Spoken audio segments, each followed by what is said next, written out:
Yeah, good morning. She's playing with a dog over here. We got the good dog, the healer. They're all amazing. Well, the one that listens. Does He's he over listen? here. And then Big Head and Lowrider are over there. Can't see him, but as long as we hear the leaves moving, that's all that matters. Mm-hmm. I see little. But we went live last night. Man, what a live that was. What a live. Wow, that was crazy. I can't believe you said that. I know. Thanks to everyone that jumped in and left those funny, awesome comments. Man, that was wild. We're filming this before. It's literally like 4, 5 o'clock right now. 4:30. Good job. Right in the middle. And we'll go live in like an hour and a half, 2 hours, whatever that is. Oh, they're right here by the tractor. They went around the bounds. But we don't know what was happened in the live. We don't even know if it worked. But hopefully it did. True. But we've been working. My baby's been a lumberjack. Been scaring you a little bit, eh? Give me anxiety. Yeah, she got that anxiety. No, I'm not. That's what I was telling them, too. I'm not used to feeling like this. I'm not used to, like, being worried. I'm going to name this video. This is why I like Danielle not being here with me. Oh, yeah. That'll get some views. Yeah. But it's because she gets a little too scared with me doing some crazy things. Yeah. Which I get. But yeah. I don't know. I'm just like, I just have a bad feeling. I'm like, wait, is this anxiety? yeah. Is Like, that what this is? Is that what this is? Don't knock the camera over. Like, my job and everything is like high stress situations. So I'm used to functioning in a high stress, like so much can go wrong role. But I don't know. But yeah. So it's I don't know. I just have a bad feeling. Yeah. Well, I'm still here. Yeah. I did all right, but we have started working on our grain silo area, spot, build, all of it, really. We've really started planning it out. I'm actually drawing out some plans this time around. Mm-hmm. We thought we did have to tweak it a little bit, and then even thought we had to completely move. Yeah. Because we're trying to not cut down. Yeah. Where are you going? Come here. We can't tell y'all too much. We got behind the scenes and a whole video coming out on it. But yeah, almost change of plans. Actually, there actually was a change of plans a little bit. But because we are truly trying to learn from the last time is definitely think about power. Yes. You don't want everything way spread out. I don't know. Yeah. We are trying to just do it right and do it right the first time. And really, I mean, this has been something since almost day one. We kind of had an idea where we would want to do this. Of course, we didn't tell you guys forever that we were doing a grain silo.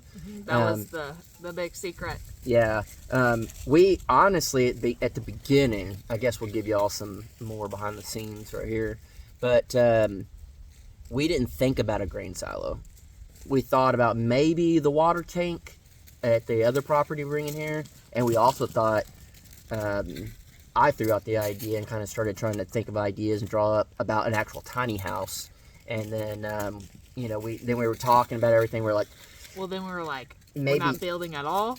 Yeah, maybe no tiny house to get started. We just stay in the camper and we just hire out to build a house and shop and everything. We even threw out the idea of building a shop first and building a tiny house in the shop, like a room. Our brains just...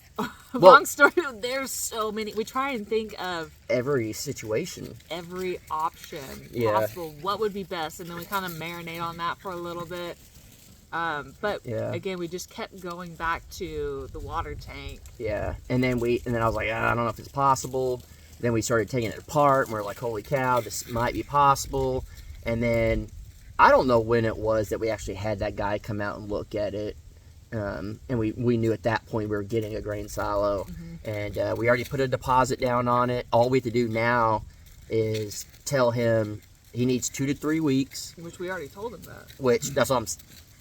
So, we already he needed a deposit, which we did, and then he needed a 2 to 3 week notice.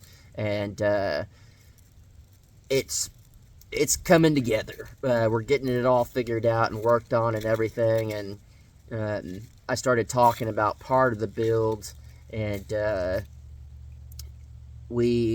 there's two options. Is we either do a slab or we build a deck.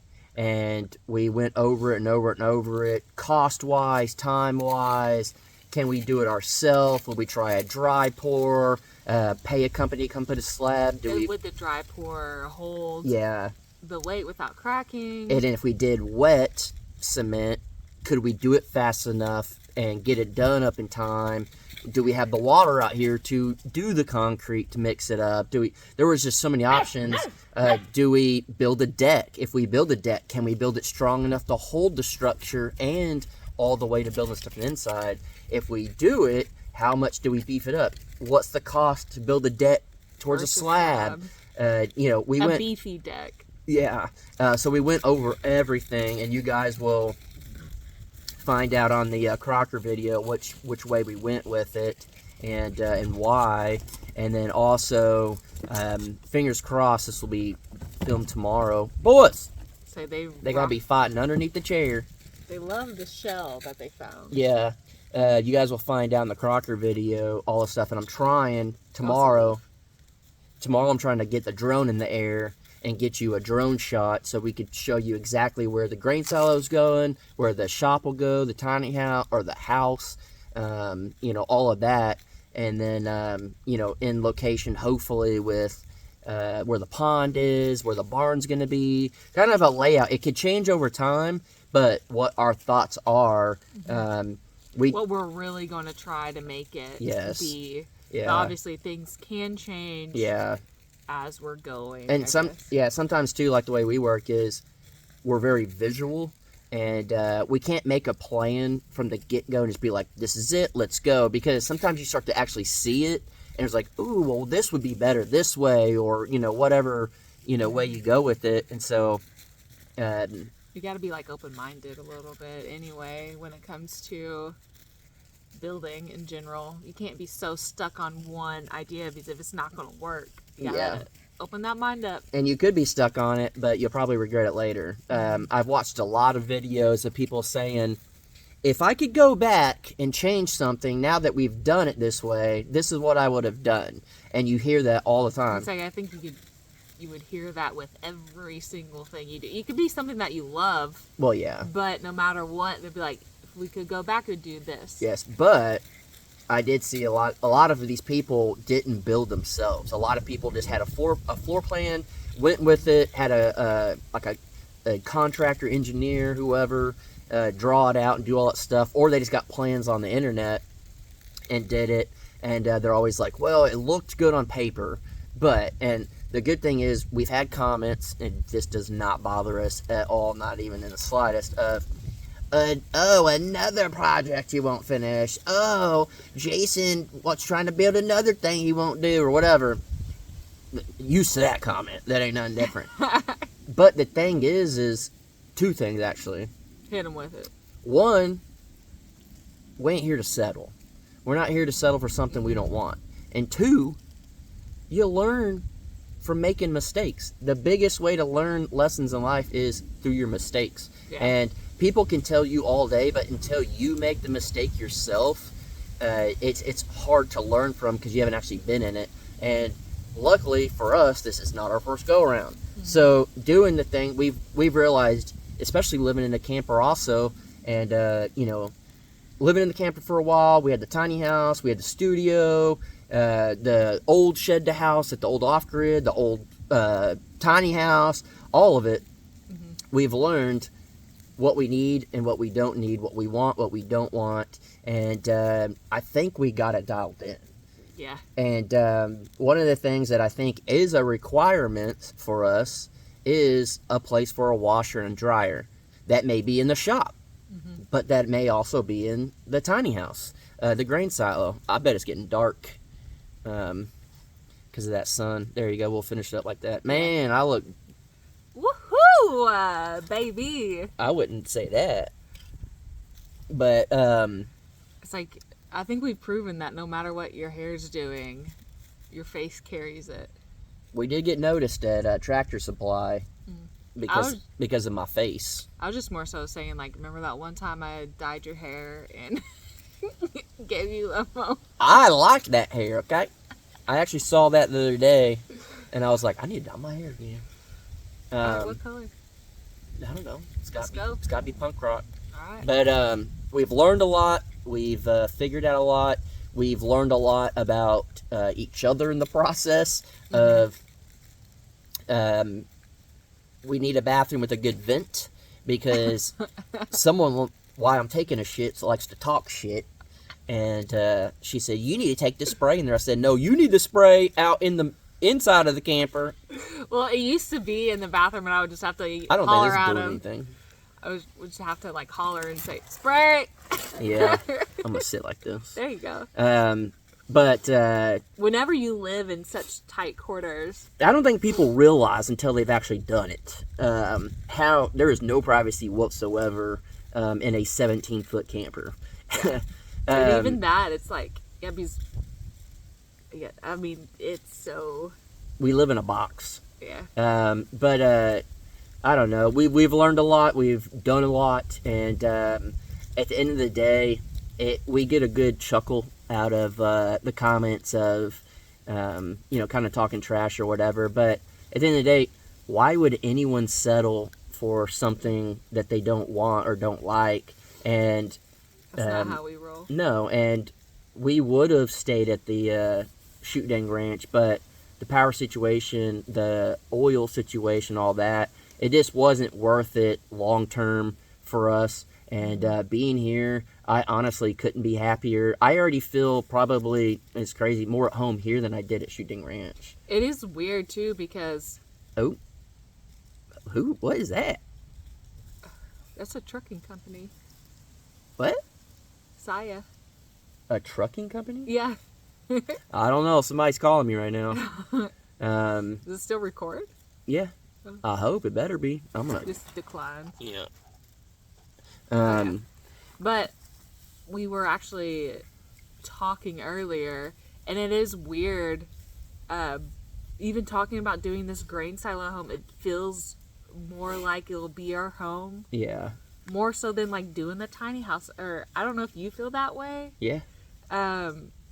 Which is weird because going back in time, that 1000% was going to be a home. That was ours. We were working towards it, but this just feels so much more Yeah. like ours. I don't know. It's weird. Yeah. And I'm real good at realizing there's chapters to people's lives. And that was a chapter we'll never forget. Shoot Dang Ranch, the tiny house, just everything that was involved in that. That is a chapter we'll never forget. And but I'm very good at turning the page and starting a new chapter and knowing we did this. It's awesome. It's a part of our story, but there's a whole new chapter. And to have that, and I think have that mindset is a good thing. When I think a lot of people out there that watch that are like, no, like I think y'all are more attached to it than we are. To like that tiny house, that property, stuff like that. We had our grieving process with it. True. I guess. Long before the people even knew. Yes. So they're still in their grieving process. I guess that makes sense. Yeah. We did have our grieving process with it. Because it did take a little bit. Yeah. But yeah, again, it is weird thinking back on how I felt about things then versus now. Like, this truly does feel more like home. Yeah. I don't know how to, I don't know why. I don't know. It really, especially this grain silo itself. Yeah. It truly feels like, it's not true, but this is like our first home together. Yeah. I don't know why it feels that way, but because it'll be our first home together. That's why. But baby, we had the bird's nest. But that wasn't a home. We had the camper. This house is not a home. But I don't know. It's interesting, and we're very, glad and happy and thankful that you guys are along for the journey with us. And the fact that we are legit starting on this, I'm pumped. I'm super excited. And it's going to be a lot of hard work. We're doing it during the cold again. But every chapter's got to start that way. yeah. Why is that? Well, when we started the last Shooting Ranch cold, but we started the tiny house when it was hot. True. So I guess in Oklahoma, it's one way or the other. yeah, realistically. but also here, I feel like we actually see a light at the end of the tunnel because we know for sure there's power, there's high speed internet, we can get a water well, like everything. But even like going back, we 100% thought that was going to happen there. Yeah, but it started out awesome, and then we started getting hit with every crazy thing there was. That's what it is. Yeah, it started out great. Yeah. And then it was just like brick wall after brick wall. So it was just constantly trying to make something work. We were trying to polish a turd that was diarrhea. Yeah, you can't polish. It's got to be somewhat. You can't polish diarrhea. That's y'all's daily learning lesson right there. There you go. Your quote of the day. You cannot, if you made it this far, comment down below. You can't polish diarrhea. All right, guys, we'll leave you out some Crocker knowledge. That is. We are about to go live in a little bit, but we're barbecuing. You guys will never guess what we're barbecuing. Never guess. You guys will have to see that in the Crockers. All right, guys. Bye. So go.